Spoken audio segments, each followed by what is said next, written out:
Good afternoon, everyone. Thank you for joining us again for our annual summation of what research universities need to know about the federal budget here in 2023. Really excited to take you through our understanding of where the R&D spend might be, both as a result of recently enacted federal laws, the recently enacted omnibus bill for fiscal 23 and the president's budget proposal for fiscal 24. So next slide, please.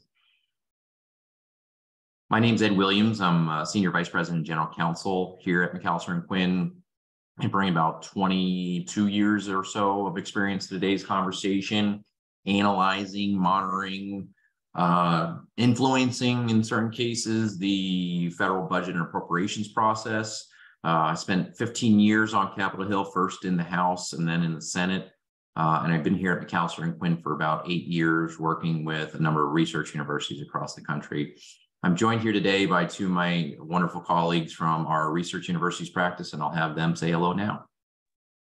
Hi, everyone. My name is Naomi Wood, and I'm a managing director in the research universities practice here at McAllister and Quinn. But I sat in a seat much like many of you on this call today prior to me joining this firm. I recently came from a research development office as the director at a large R1 Hispanic serving institution in Texas, where we supported complex center-level proposals, managed the limited submission process, and held seminars and workshops for faculty development. But I'm happy to be here with you all, and I'll hand it over to my colleague, Alec, to introduce himself as well. Thank you, Naomi. Hello, everyone. My name is Alec Simantov, and I am a director in the research universities practice here at McAllister and Quinn. My background is in public policy, legislative, and regulatory research, and in the past, I've worked in both the private sector and with nonprofit organizations. And my focus here at McAllister and Quinn is integrating legislative, budget, and appropriations information into our strategic intelligence services. Thanks. We can go to the next slide. So quickly about McAllister and Quinn, and appreciate that many of you have had some interaction with our firm and look forward to more. We really tout ourselves as a grants and research development consulting firm based in Washington, D.C. We've been around for more than 2 decades at this point. We're organized by practice areas, including our higher education, healthcare, advanced tech, and nonprofit practices. Research universities practice, where Naomi, Alec, and I sit, really focuses on working with R1 institutions, R2 institutions, and emerging research institutions across the country. We're specializing in this practice in agency engagement, research development, project management, or proposal development. And really the objective is to work with universities to increase federally funded research and development. In-house, you've had a little bit of exposure in the previous slide to our backgrounds. I think the backgrounds reflected here largely reflect our service model, and that is individuals like Alec and I who have experience working in policy circles, either in Congress or the executive branch, and then RD, research development professionals who've worked in academia or in industry. So the investment we've made in our research development service lines and the professionals we've brought in has really informed our service model working with research universities. So there's not a day that goes by that we're not all learning from each other and improving our services to our research universities. We're also bolstered by what we believe to be the largest nationwide network of subject matter experts, agency specialists, grant strategists, writers, reviewers, editors, and graphic designers. These individuals get brought in on projects to support research universities towards specific ends. And the agency specialization that we're able to bring means that we have all the R&D agencies covered. We're really proud of what that service model looks like and what it has resulted in for our research universities. So next slide. So our approach in our research universities practice, 3 primary service lines and a 4th one in government relations that I'll talk about here in a second. In any given cycle, working with our research universities clients, some element of all of this is ongoing simultaneously, right? So our strategic intelligence service is an area that we really invested resources into in recent years. Starts with an institutional benchmarking exercise to understand relative strengths and weaknesses from a research development perspective, research thrust horizon scanning, this idea that Understanding the landscape as it relates to a particular research thrust area becomes really important to understand how different agencies are dealing with these different topics. Agency strategies for sponsors, so really understanding what are the R&D objectives at a given sponsor. We just completed a Department of Energy sponsor analysis that's been really well received by our clients, particularly given the investments that some of the legislation that we're going to talk about today have made in Department of Energy programs. We get down to the program level. Lots of analysis on some of the major new starts through some of the various pieces of legislation we're going to talk about today, really deep dive assessments on where those programs are going, what are some of the policy objectives that those programs are trying to support. And then throughout all this, monitoring the federal budget and appropriations process, really informing where the R&D spend is likely to be in not only the current year, but the one upcoming in fiscal 24. Coupled with that are our research development and capacity building service lines. If we take capacity building for a second, the idea being we're working with PIs at the PI level or at the cohort level. So starts with concept review and evaluation. If there's a certain area of research expertise on campus, we're working with cohorts of investigators to understand how we can capitalize on that great experience. Lots of interest in the work we do with new and early investigators, really supporting those who are new to pursuit of federally funded research and development. Agency diversification, really leaning in on work with experienced investigators who know one agency particularly well, but want to diversify into another. And then for the research community more broadly at our research universities, providing tailored webinars. So none of this is off the shelf. All of this is custom built for what the needs of your institution might be. In the research development realm, a lot of traditional project management and proposal development, supplemental to what you're all doing in-house, but really focusing in a lot of instances on grant strategy and coaching. We get brought in a lot to project manage large and complex grant submissions. And our red team, red team review services are heavily utilized by our university clients. These are external reviews, copy editors, graphic design exercises. On the red team effort, we're really trying to mimic the level of scrutiny that the draft submission will receive upon submission to the agency. Underlying all this, where needed, we provide government relations support, right? In not all instances are we engaged on the government relations side of the equation, but where we are, we're focusing on a dual approach, congressional engagement and agency engagement. The congressional engagement strategy takes a number of different forms, but a lot of what we're doing is focusing on programmatic plus-up opportunities through the Department of Defense, which has been a real area of focus for our research universities in recent years. And then agency engagement, everything from understanding best practices for engaging a program officer, which for some investigators will be routine, for others it'll be something new.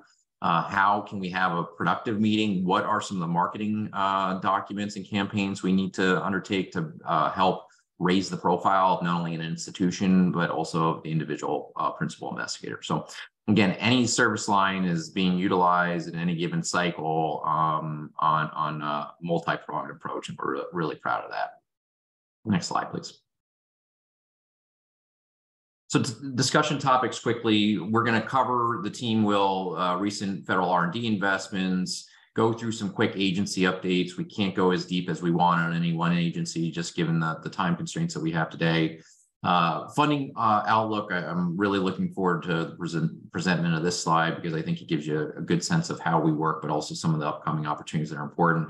And then Naomi will close us out with themes and opportunities for universities. So we can go right into the federal R&D investments if we're ready. We can go to the next slide, which is really meant to depict where we're seeing some of the recent drivers and what are historic federal R&D investments, right? So I mentioned my time at this over 2 decades. I've never experienced a more robust period of investments in the discretionary portion of the budget, right? What's driving that? Obviously concerns about national security, economic security, investments in technological innovation. That's all under the broad umbrella, as I think everybody appreciates, of this concern about global economic competitiveness. Certainly much of that policy concern is driven by global competition with the Chinese Communist Party and what that means for many of the domestic industries that we want to build up. We can't escape right now on another level this discussion about the post-pandemic world. What will some of the investments be going forward to both prevent or perhaps ensure readiness for the next potential risk we face. But just inevitably, given all we've gone through over the last 3+ years, Congress will continue to have not only policy debates, which will get partisan, but also debates over federal investments in some of the funding lines that are important at NIH and elsewhere. So that's what we're seeing in terms of where the baseline is for some of the investments that we're going to talk about here in subsequent slides. So we can go to the next slide. So quickly here, we wanted to kind of level set on what we're seeing as areas of bipartisan federal prioritization, and then talk about some of the areas of emphasis that we're seeing across solicitations coming through the Biden administration. This isn't meant to be exhaustive, but we wanted to kind of level set a little bit on where we're seeing some of the spend from an R&D perspective. So the areas on the right hand of the slide, these thrust areas, should be familiar to everyone. And these are those areas that are reflected not only in some of the priority areas that the new TIP director will consider. They're going to have tremendous discretion, but Congress has given them some direction in these arenas. But we're also seeing, in terms of our landscape analyses that we're conducting across agencies, these are areas that are repeatedly being invested in at NSF, NIH, DOD, NIST, so on and so forth. So we wanted to highlight those because we'll continue to see solicitations associated with these thrust areas. Two areas back to this idea of global competitiveness. Semiconductor manufacturing, obviously that was the baseline for bipartisan support with the CHIPS and Science Act. Our over-reliance on foreign sources for manufacturing of those semiconductor and ultimately for microchips, focusing on Taiwan, of course, and the global tensions between Taiwan and China. What would that mean for the U.S. in terms of our ability to source semiconductor technologies? Critical minerals probably has not gotten as much attention as some of the others on this list, but those members of Congress that are focusing on this issue really do understand it and are keen on the idea of strategies around establishing a domestic capability around many of the critical minerals that we're relying on foreign sources for, including from China. Utilization of the ARPA model, I'm not going to say a lot about that because Naomi's going to touch on it later in the slide, but it just, as we go through, it's going to be inevitable to not keep coming back to this concept that more and more agencies under direction from Congress are adopting the ARPA model, and research universities really need to focus on that. For a long time, there was just an acute focus on DARPA as it related to this kind of model, program officer-driven model. Milestone-driven model. That's going to be more pervasive across federal agencies now. And then just quickly, Biden administration areas of emphasis, healthcare and biotechnologies, of course, and we understand that. There's not a solicitation that's coming out, very few at least, coming out from the Biden administration that aren't emphasizing issues of diversity, equity, inclusion. Workforce development, if we look at all the thrust areas above, there's an awareness that the impact on the workforce could be pronounced, both in terms of automation, what jobs becomes obsolete, and or do we have the workforce that can support the development of any of these industries? The answer, I think, from most perspectives is no, and Congress and the federal government need to do something about that. And decarbonization and clean energy, that was at the heart of the Inflation Reduction Act, to a lesser degree, CHIPS and Science, but it'll continue to be an area of emphasis. We wanted to put this slide in, I think, in part because sometimes there's an emphasis from some of the research universities that we work with to say, should we orient our research priorities to those of the federal government? And typically our answer is no. Our answer is that there are areas of bipartisan concern that where you have alignment and research strengths, we ought to focus on those areas. But we recognize there's potential for change in administration every 4 years. So we really try to emphasize on where are some of those bipartisan areas that transcend party affiliations. So next slide, please. So quick, we're going to talk about these pieces of legislation throughout. Any one of these initiatives could be the subject of an entire webinar, so we won't be able to get into the depth that we might need to in subsequent conversations. But we're going to talk about the Bipartisan Infrastructure Law, which does have an R&D component. We're going to talk about the CHIPS and Science Act, which we know has a deep R&D component, fiscal 23 omnibus as it relates to R&D, and then the fiscal 24 proposal. So I have here some of the numbers associated with with these initiatives. The only thing I'd emphasize, and we're going to talk about this in the next slide, with both the Bipartisan Infrastructure Law and the CHIPS and Science Act, some programs are authorized and not yet appropriated, which the appropriators will have to deal with in Congress. In some instances, those bills both authorize and appropriate dollars, and we'll get into the distinction here in a minute. The omnibus and the fiscal 24 budget request, you see those discretionary numbers at the bottom, so not a significant increase in the proposed budget for fiscal 24 over the baseline fiscal 23 level. The discretionary portion of the budget, this is, as the name implies, that area of the budget over which Congress has discretion to fund programs at certain levels every year. That doesn't account for the mandatory spend. So the president's budget proposal for this year, $6.8 trillion. So the vast majority of those dollars are for the mandatory side, which again, we're not going to get into here. Relatively small allocation for the discretionary side. I'd also say this on the president's budget. We know that the conventional wisdom about the president's budget every year is that it's dead on arrival. We know that that Congress is going to take the president's budget and enact it into law, right? So that idea that it is figuratively dead on arrival may be accurate. That being said, it is an indication of where the agencies are going. It's an indication of how the agencies intend to implement some of the pieces of legislation that are outlined on the left hand of the slide. So I think it's an instructive roadmap on where the R&D spend is going to be. Okay. So next slide, please. So quickly on this, I know that many of you are very well versed in this. For others, it may not be an area of great clarity. And for us legislative types, this is just a bunch of fun. So we kind of wanted to put that in. Authorization and appropriation. So authorization, as the name implies, is a grant of authority by Congress to an agency to carry out a certain function.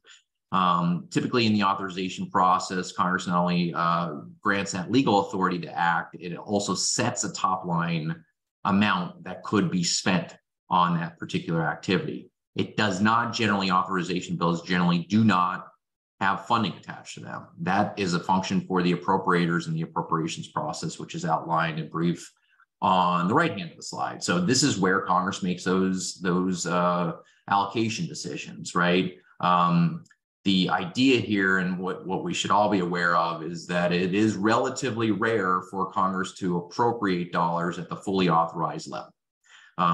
So we will see how that plays out. That'll be part of our analysis. The reason this is particularly important in the context of today's discussion is that both, again, the Bipartisan Infrastructure Law and the CHIPS and Science Act have both authorization and appropriation language in them, meaning those vehicles are a departure from the norm where authorization bills do not include appropriations. There's a mix of both authorized programs for which dollars have not been appropriated, and then there are other instances in when when programs were authorized and appropriated. So the CHIPS and Science Act, Bipartisan Infrastructure Law are really good examples of that. We've done the analysis though. We've broken the world into what's authorized, what's appropriated, where are there dollars that still need to be appropriated. We'll touch on those subjects as we go along today. So we can go to the next slide. So quickly here, continuity in R&D funding. That's going to be a theme throughout today's discussion. Changes in congressional leadership, so the change in leadership in the House, historically, and we have some data to show this, historically do not impact R&D budgets. That's another way of saying bipartisan agreement around R&D likely means that we'll see steady increases in R&D expenditures. The data supports this even through periods of austerity. I was on Capitol Hill during the Budget Control Act debates and sequestration and what that all meant.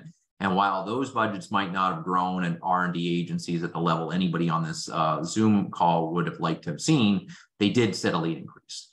The big but on this, though, is that the impact of the debt ceiling debates and or a call for across the board spending cuts could be a factor going forward. So we'll just have to see how that plays out. We, though, at McAllister and Quinn remain optimistic that no matter what happens, absent a government shutdown, which we'll talk about later, we'll see a steady increase in the R&D spend across the agencies that we're going to discuss now in subsequent slides.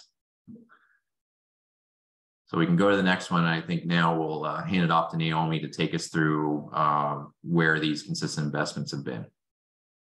Yeah, so really to Ed's point, we only have to look at the data here to notice that since 2011, we've really seen sustained growth in research and development expenditures.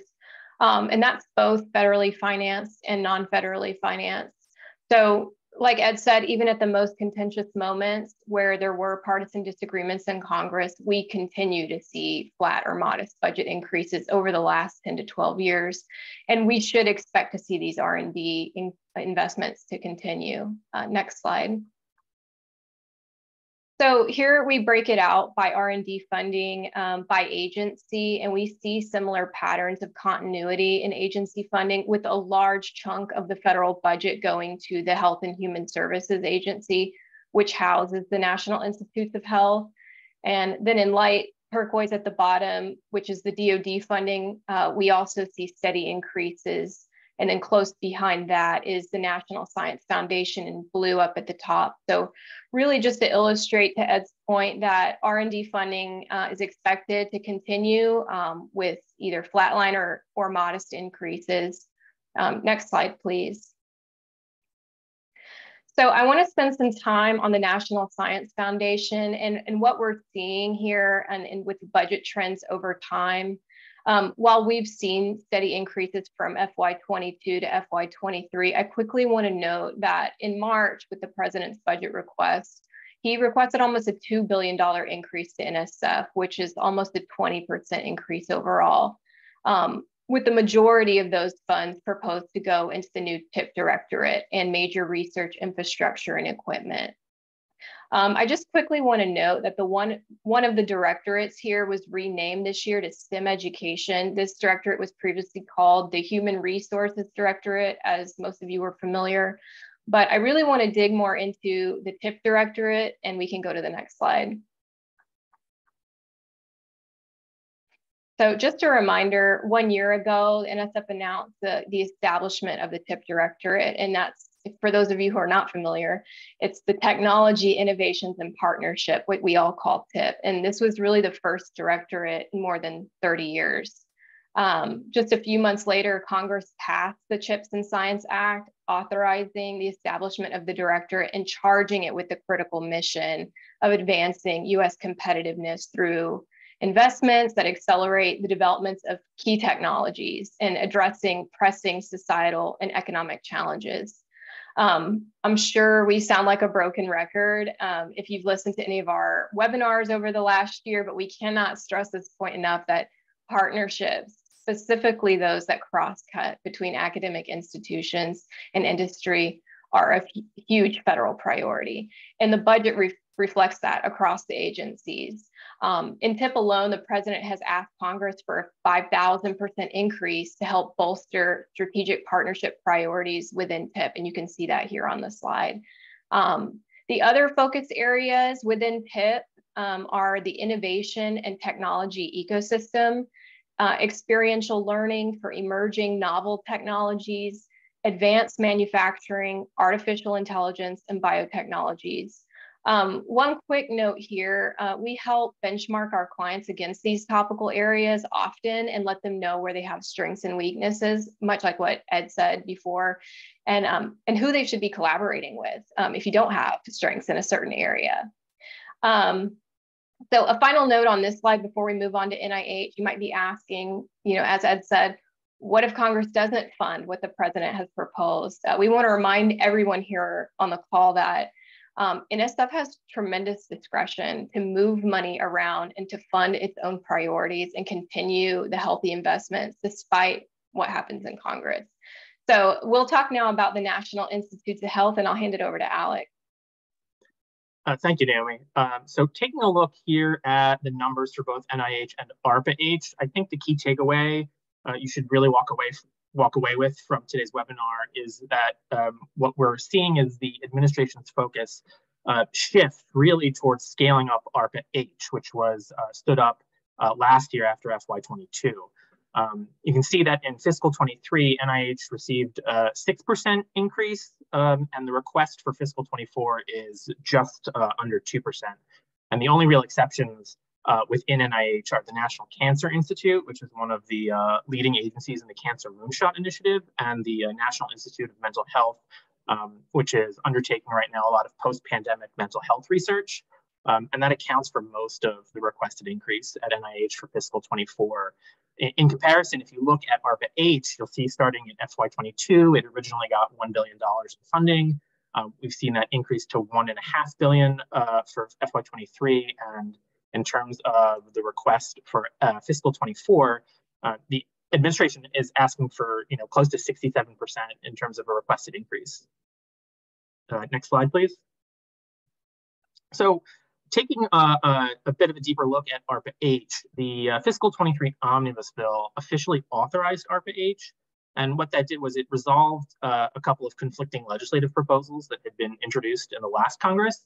And the bill also did a few other things. It codified the basic structure of the agency, and it also makes ARPA H functionally independent of the NIH, but it does allow the agency to leverage NIH for administrative and hiring resources. And the bill also stipulated that the agency must have office presence in 3 locations, and it cannot be co-located on the NIH campus. And with the funding that's already been received at ARPA H, we can see that ARPA H is moving very, very quickly. Just last week, the agency released its first BAA, or broad agency announcement. And as of this week, the agency has already announced its first 2 program manager hires, and they've projected that they will be hiring about 20 program managers by the end of this calendar year.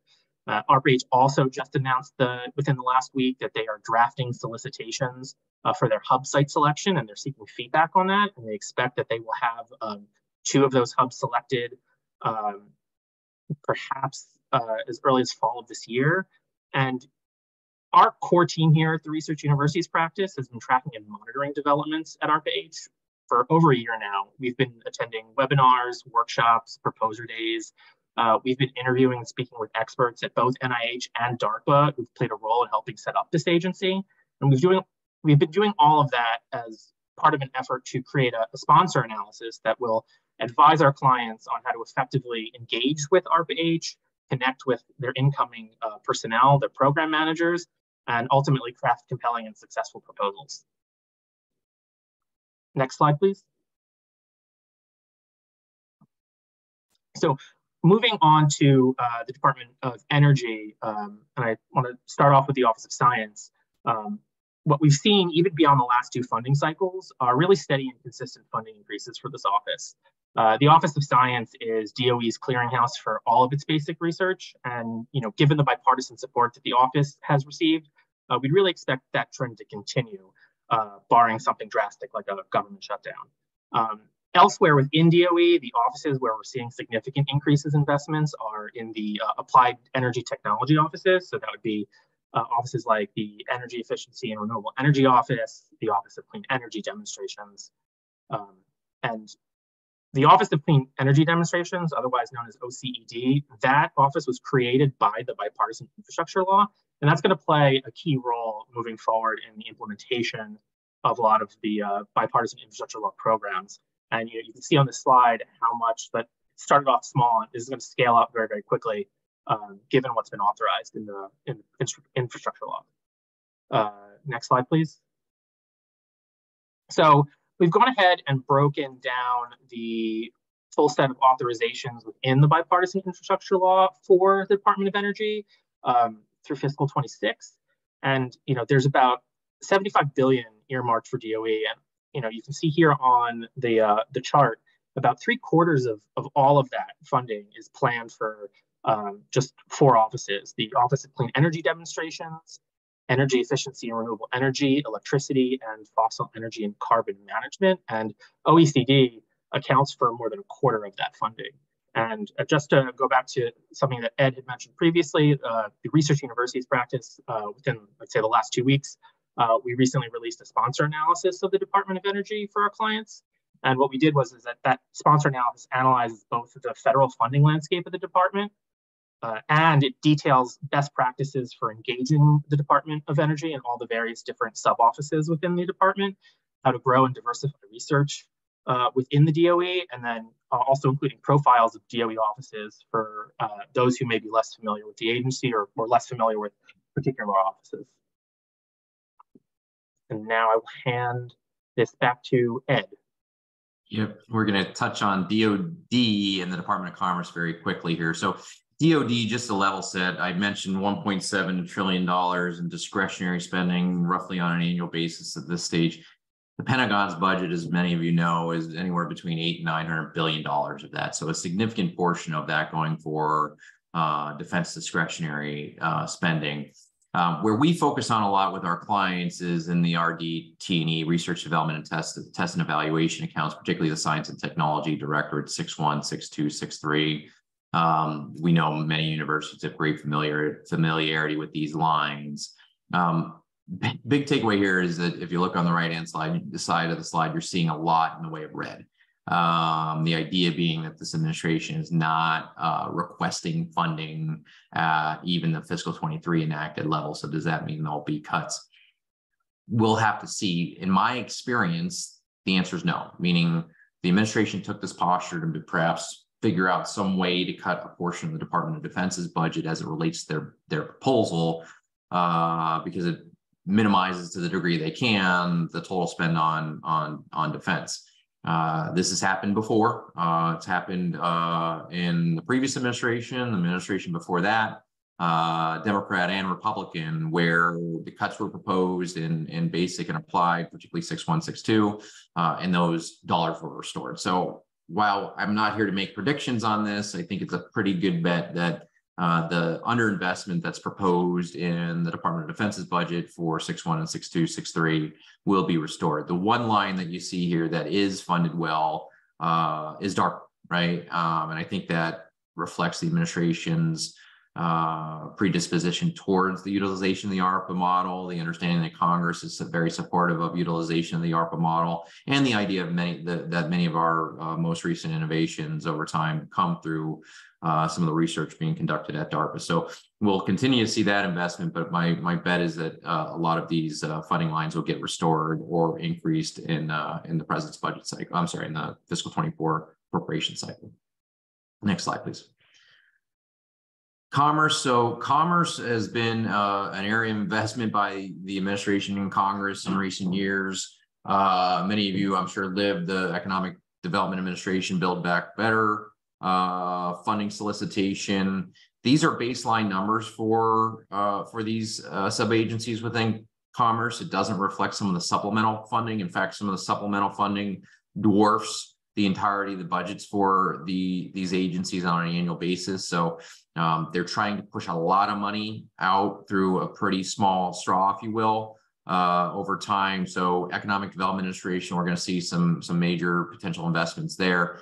NIST, both in fiscal 23, obviously everybody's watching implementation of CHIPS as it relates to the semiconductor R&D portion. The efforts there will likely commence, and Alec will have a word about this in a minute, later on in this calendar year. NOAA, I think, is reflective of the administration's emphasis on combating global climate change. So we'll see how Congress deals with that, but we expect modest increases at each one of these agencies, coupled with the idea that they have already received a significant infusion of funding through some of those supplemental bills that we just talked about. Next slide, please. I think I'm going to turn it right back to Naomi to take us through some of the funding outlook and themes. And Alec's going to maybe start that off with a summation of the legislative outlook.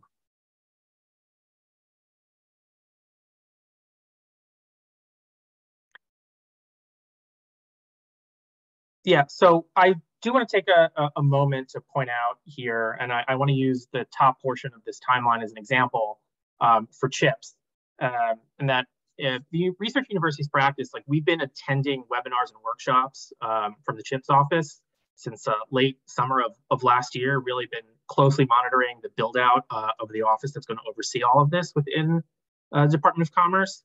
And so, what we've been able to do is that you see these funding opportunities that are going to start coming out sometime in Q2 of this year, based on the projected timeline that we have seen come out of the CHIPS office. We actually were able to start prepping our clients for these upcoming opportunities as early as September of 2022, based on a lot of the strategic intelligence that we've been doing, building out and following the build out of the CHIPS office. So I just wanted to highlight that. that our strategic intelligence model is really built to give our clients the largest possible lead time to begin preparing for these types of opportunities.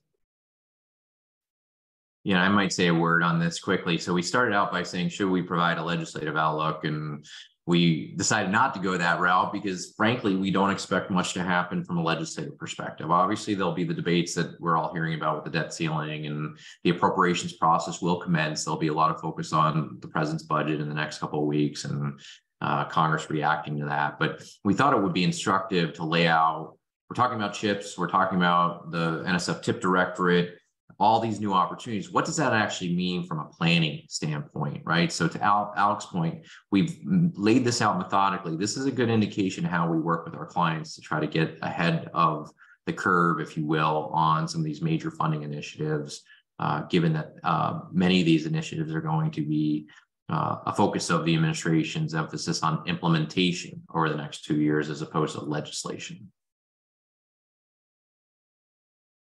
We can go to the next slide. Yeah, so, you've just heard a lot about what's going on with the federal budget. And for all my research development folks and my associate deans of research out there, I really wanted to emphasize some key takeaway themes as we wrap up our discussion here. Some of the key research areas that the federal government is making historic investments are, again, energy, manufacturing, biotechnology, in the themes in those spaces. And that's by no means an exhaustive list, but really wanted to highlight that those are where the investments are going. And the agencies are paying attention more to the ARPA model. And the Department of Energy and Commerce are getting huge investments as well. So with specific recognition that they may be using different funding mechanisms than you're accustomed to, such as other transaction authorities, which I'll break down what that means in the next slide. But just as a recap, the themes across the agencies also are regional and place-based partnerships, DEIA and workforce development, and pipelines of STEM. And we can go to the next slide.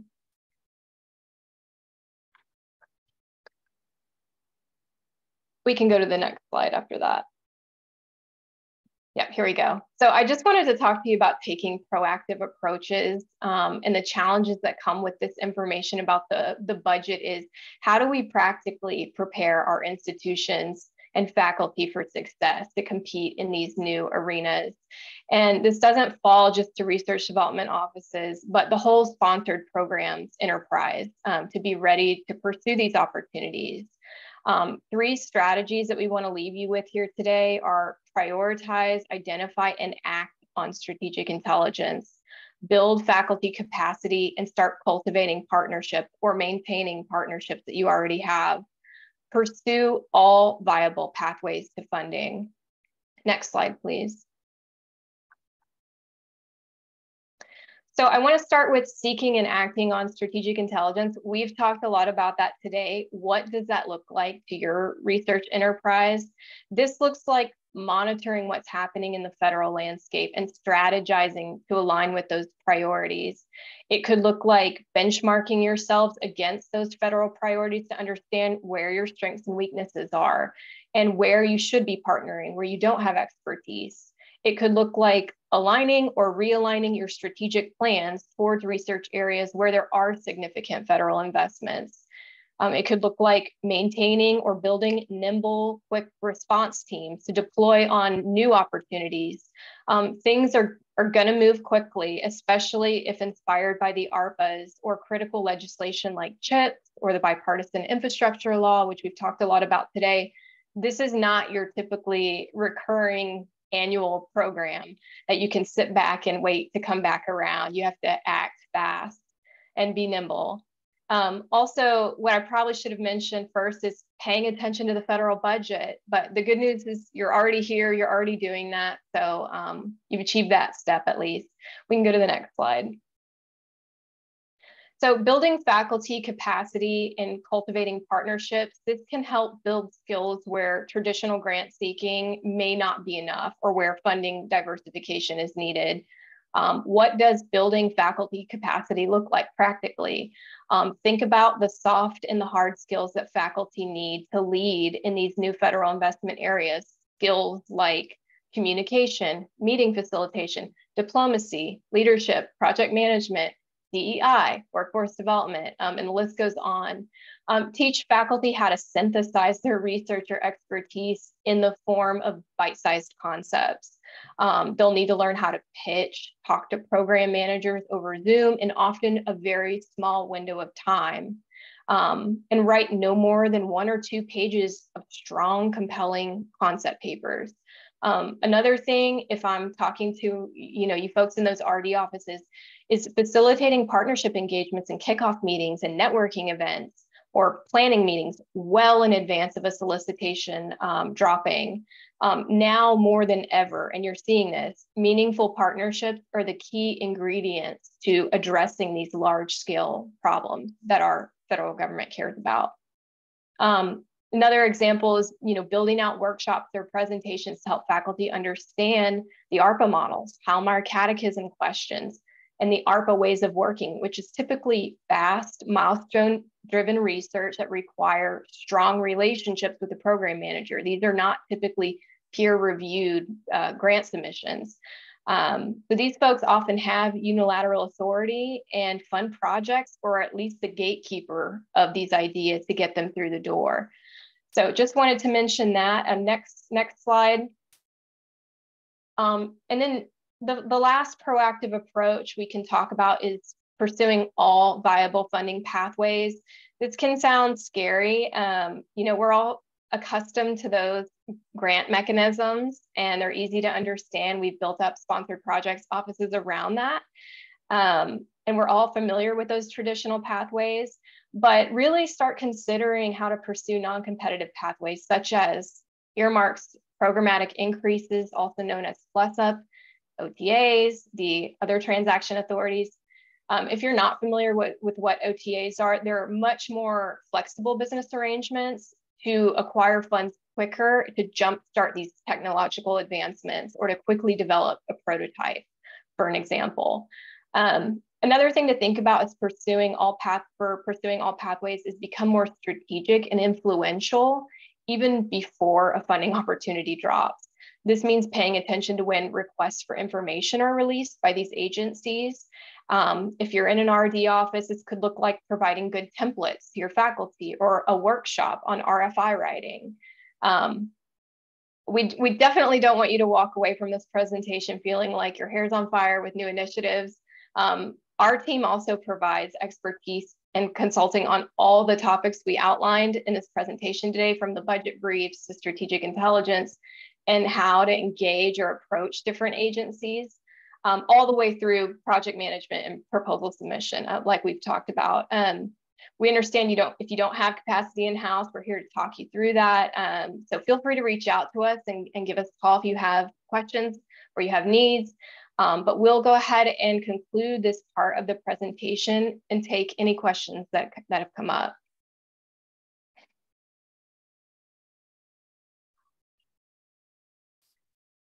Naomi, I'm happy to start with some questions that I have. Excellent. Perfect. For this first one, what can we expect with a split Congress this year in regards to the federal budget? Yeah, that's a very, very good question, right? So we all know the makeup, right? The House is controlled by the new Republican leadership. The Senate remains in Democratic hands. Obviously, the White House is controlled by a Democrat. So we're going to hear a lot between now and probably the fall about the debt ceiling and what does that mean. And you've all seen kind of the broad strokes of this debate, and that is that not making partisan statements, but the Republican leadership in the House wants to use the debt ceiling conversation as a way to force potential spending cuts, even those that might take us back to the fiscal 22 levels that we outlined on many of our slides. At the end of the day, in order to enact appropriations bills, you still need 60 votes in the Senate. So that will force some degree of bipartisanship. Politically speaking, there's no example in recent history where the party that shut a government down has benefited politically. Typically negatively affects their political standing. So there are some incentives to actually get these bills done. I think relatively recent history is a potential guide here. And I'm thinking now, as I referenced before, about the Budget Control Act and the enactment of year-by-year sequestration cuts. These are across-the-board cuts, so we could see something that looks like that. But again, using history as a guide, even in that scenario, we did see modest increases in the federal R&D spend, again, because of the bipartisan area of agreement on that particular issue. The only area where all bets are off about these steady increases is if the government fails to increase the debt ceiling, if Congress fails to increase the debt ceiling. And I'll leave it to all the economists who've talked about the doomsday scenarios that come if that happens, and you can survey their writings on that particular topic, but it won't be a positive outcome for anybody.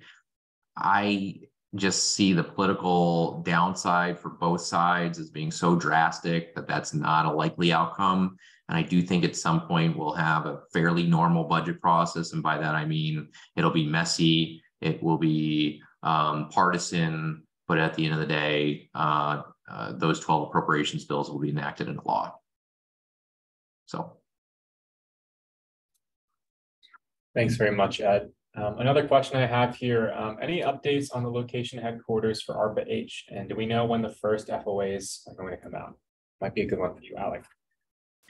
Yeah, so I can sort of give a couple of pieces of information about that. So the question about where ARPA-H is going to be ultimately located has generated a lot of buzz over the last several months. And I just wanted to dispel a couple of misconceptions, I think, that a lot of people originally had.